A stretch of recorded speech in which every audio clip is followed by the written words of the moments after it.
Hemos llegado al capítulo 13 del Evangelio según San Marcos. Hemos terminado al final del capítulo 12, el día miércoles de la última semana de la vida de Jesús. Y antes de entrar al jueves, tenemos este discurso puesto por Marcos. Es un discurso escatológico y toma todito el capítulo 13. Escatológico viene del griego eschaton, que quiere decir lo último, y se refiere al final de la historia de la salvación. Los tres evangelios sinópticos presentan este mismo discurso, pero cada uno le da su propio tono. Pero las tres versiones se complementan. El Evangelio según San Marcos es la versión original, que es más corta. Mateo toma sus propias fuentes, Lucas sus propias fuentes, y desarrollan este discurso.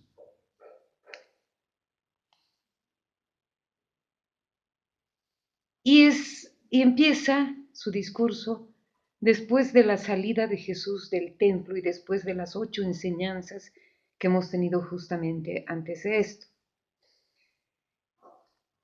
Tiene un lenguaje distinto de los 12 capítulos anteriores y las palabras tienen sentido solamente en términos escatológicos, en términos del final de los tiempos.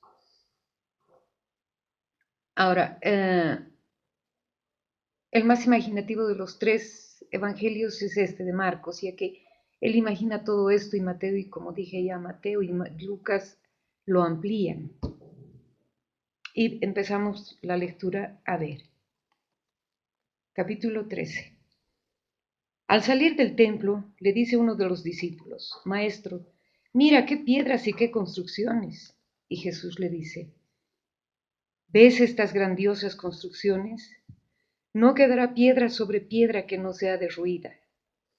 Y estando luego sentado en el monte de los olivos, frente al templo, le preguntaron en privado Pedro, Santiago, Juan y Andrés: Dinos, ¿cuándo sucederá eso? ¿Y cuál será la señal de que todas estas cosas están para cumplirse? Marcos empezó en su ministerio eligiendo 4 discípulos y está en este discurso terminando también con los mismos 4 discípulos. No han cambiado. Y les habla de la destrucción del templo. Esta destrucción de Jerusalén y del templo se realizó después de 4 años de un terrible sitio por las legiones romanas que estaban dirigidas por el que más adelante sería emperador Tito. Y eso sucedió en el año 70, o sea, exactamente cuando Marcos estaba escribiendo su evangelio, 40 años después de la muerte de Jesús. Y entonces todo esto nos refleja el sentir y el vivir de Marcos, porque si bien Marcos escribió esto influido, es decir, conociendo las enseñanzas de los recuerdos de Pedro, también vivió este sitio romano a Jerusalén.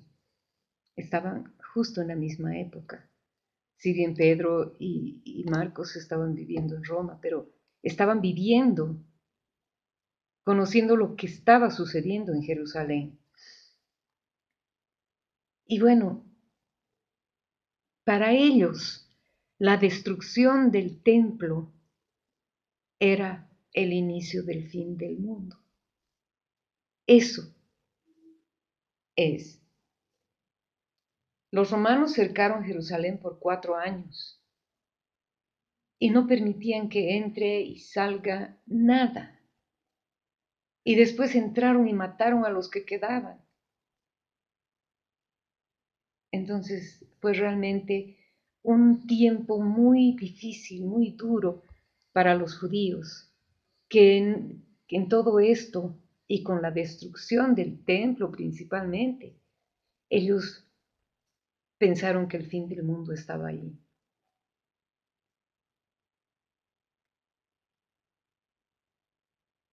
En el versículo 5, Jesús dice, miren que no les engañe nadie.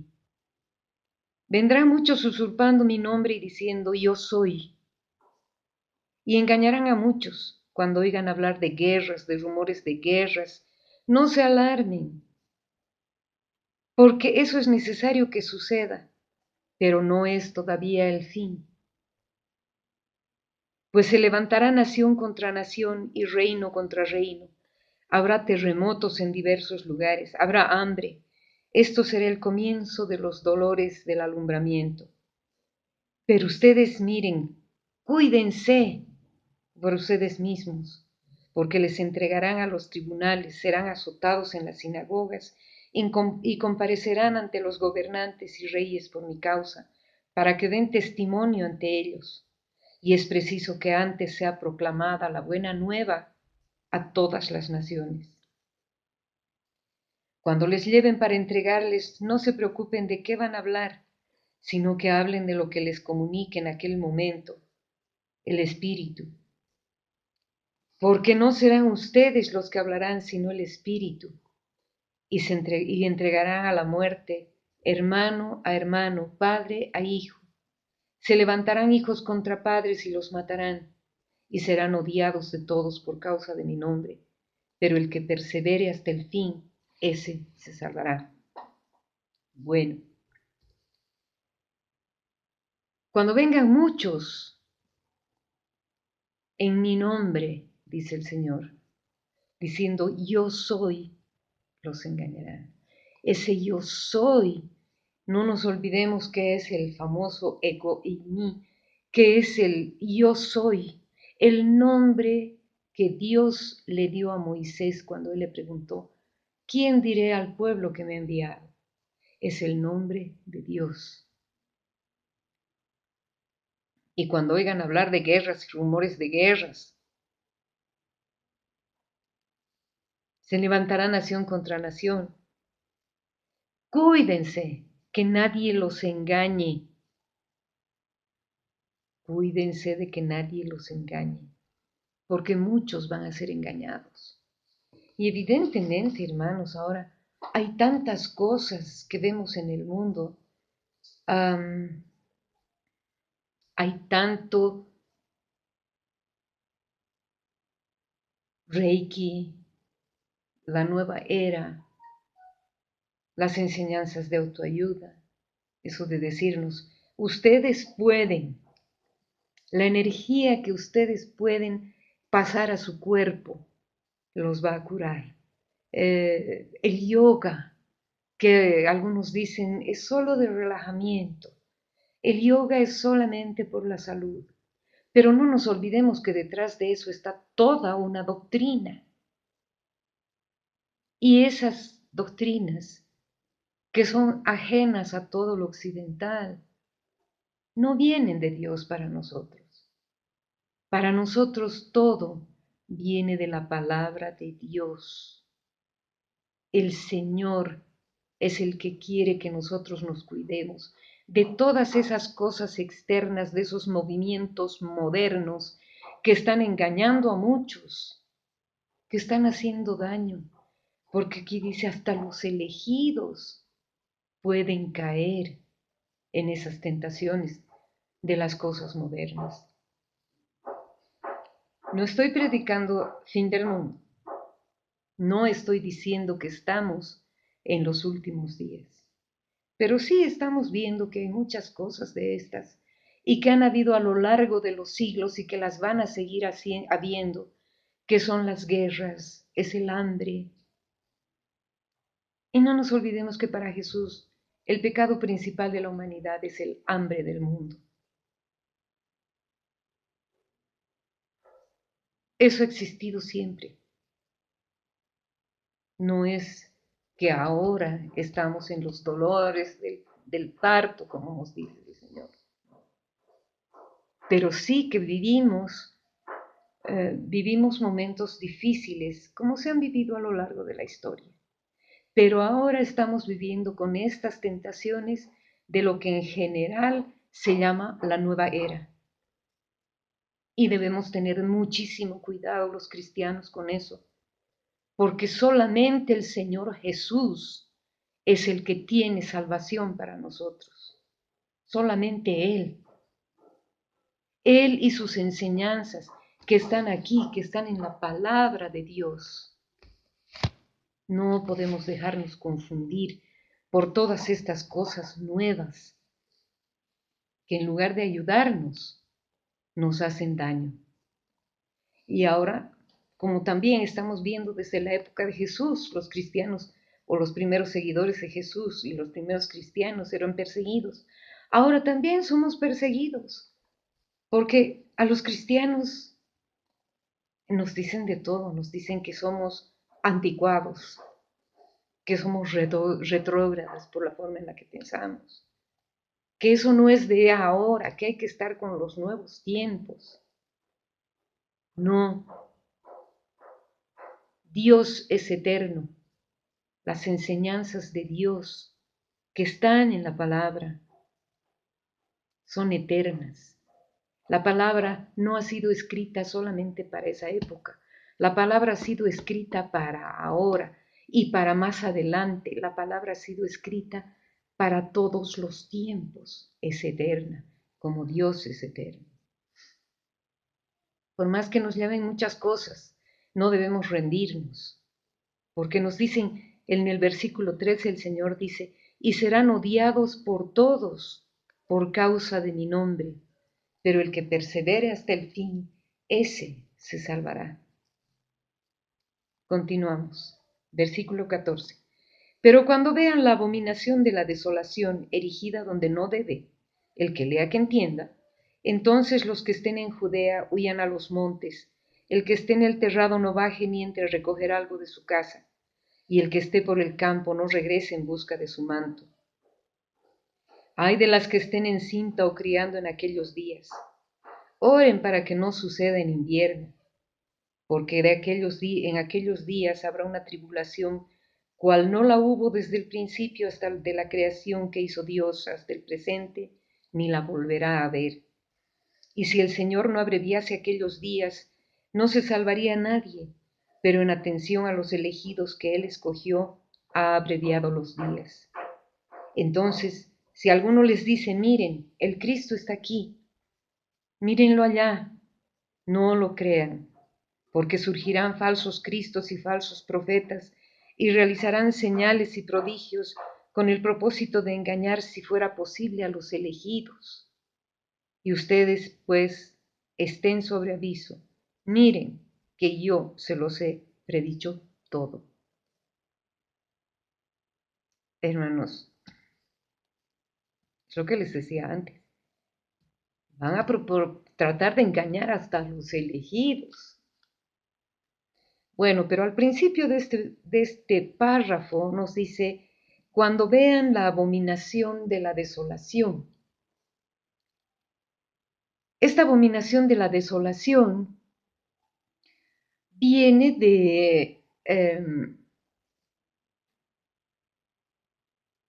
del libro de los Macabeos. En el primer libro de los Macabeos, en el capítulo 1, se habla de la abominación de la desolación, que es una frase bíblica derivada de esto, porque tenían un altar pagano, existía un altar pagano en el templo, donde estuvo la imagen del tirano Antíoco Epífanes. Y eso lo van a leer en Primera de Macabeos. Y también en Daniel 9:27 se le llama el ídolo abominable. Y Marcos nos da consejos para huir de estas circunstancias. Y nos dice, habrá una tribulación como la que no hubo desde el principio hasta el presente, ni lo volverá a ver. Y dice, mírenlo allí, el Cristo está allí. Mírenlo aquí, el Cristo está aquí.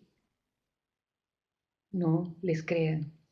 Y realmente estamos siendo tentados, estamos siendo víctimas, como decía antes, de toda esta gama de nuevas ideas que hay en el mundo, de las que debemos librarnos los cristianos y seguir solamente lo que el Señor quiere de nosotros y lo que el Señor nos enseña y nos dice y nos pide. Y en el versículo 24 ya nos dice: mas por estos días, después de aquella tribulación, el sol se oscurecerá, la luna no dará su resplandor, las estrellas irán cayendo del cielo y las fuerzas que están en los cielos serán sacudidas. Y entonces verán al Hijo del Hombre que viene entre las nubes con gran poder y gloria. Y entonces enviará a los ángeles y reunirá de los cuatro vientos a sus elegidos, desde el extremo de la tierra hasta el extremo del cielo. Este es el punto máximo de la revelación, que será la llegada del Hijo del Hombre, o del Hijo de Dios. Está bien, es la misma persona, es Jesús. Y nos habla de varias cosas, como la que el sol se oscurecerá, la luna no dará su luz, las estrellas irán cayendo, pero también nos da una promesa y nos dice: los elegidos serán reunidos por los ángeles desde el extremo de la tierra hasta el extremo del cielo. No se sugiere el juicio final universal, pero el cuadro lo sugiere en el 26, que dice: y entonces verán al Hijo de Hombre que viene entre nubes con gran poder y gloria. Y en el Evangelio según San Mateo esto está presentado mucho más ampliamente en el capítulo 25. Bien, versículo 28. Estas son una serie de sentencias de Jesús que nos van a llevar al final del capítulo 13. De la higuera aprendan esto: cuando ya sus ramas están tiernas y brotan las hojas, sepan que el verano está cerca. Así también ustedes, cuando vean que sucede esto, sepan que Él está cerca a las puertas. Yo les aseguro que no pasará esta generación hasta que todo esto suceda. El cielo y la tierra pasarán, pero mis palabras no pasarán. Mas de aquel día y hora nadie sabe nada, ni los ángeles en el cielo, ni el Hijo, sino solo el Padre. Estén atentos y velen, porque ignoran cuándo será este momento. Al igual que un hombre que se ausenta deja su casa y da atribuciones a sus siervos, a cada uno su trabajo, y ordena al portero que vele, velen por tanto, ya que no saben cuándo viene el dueño de la casa, si al atardecer o a la medianoche o al cantar del gallo o de madrugada. No sea que llegue de improviso y los encuentre dormidos. Lo que a ustedes les digo, a todos les digo: velen. Estas últimas frases nos llevan a entender que Jesús quiere que estemos preparados. Comienza con esta comparación que no llega a ser una parábola, con otra higuera distinta. No es la misma higuera de la que habíamos visto antes, esa higuera que es maldecida por Jesús. Esta es otra higuera. La higuera es la representación del pueblo judío. La higuera era el árbol símbolo del pueblo judío. Entonces el Señor nos muestra que así como se ve en las hojas de los árboles que está llegando la primavera, al ver estas señales también nos demos cuenta que Él está cerca. Pero termina diciéndonos: de aquel día y hora nadie sabe nada, ni los ángeles en el cielo, ni el Hijo, solo el Padre. ¿Cuántas veces hemos visto el año 2000? El 1 de enero del año 2000 es el fin del mundo. Y eso han venido repitiéndolo no solo cada 1000 años, creo que cada 500 años, pero siempre nos salen con que ya es el fin del mundo. El fin del mundo es en tal fecha. Y el Señor nos dice claramente que nadie, ni los ángeles, ni el Hijo, sino solo el Padre, saben cuándo eso va a ser. Pero nos dice, estén atentos y velen, porque no saben cuándo será el momento. Y dice, al igual que el hombre que se ausenta de su casa da atribuciones a sus siervos, a cada uno su trabajo, y ordena al portero que vele. Bueno, eso se está refiriendo a nosotros, a todos los que estamos aquí como parte de su casa. Nos está dando atribuciones, a cada uno de nosotros nos da una atribución, nos da una tarea que debemos llevar a cabo. Nos dice, hagan, y ordena al portero que vele.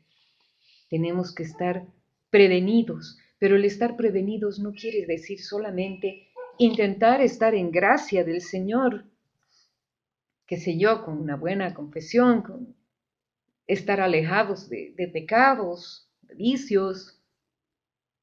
Quiere decir que estemos preparados, haciendo el trabajo que el Señor nos manda. Si el Señor nos manda hacer algo, debemos hacerlo y debemos cumplirlo bien. Estas enseñanzas que vemos al final del capítulo 13 del Evangelio nos muestran que debemos estar prevenidos para cuando el Señor venga, para cuando Dios disponga que sea el fin.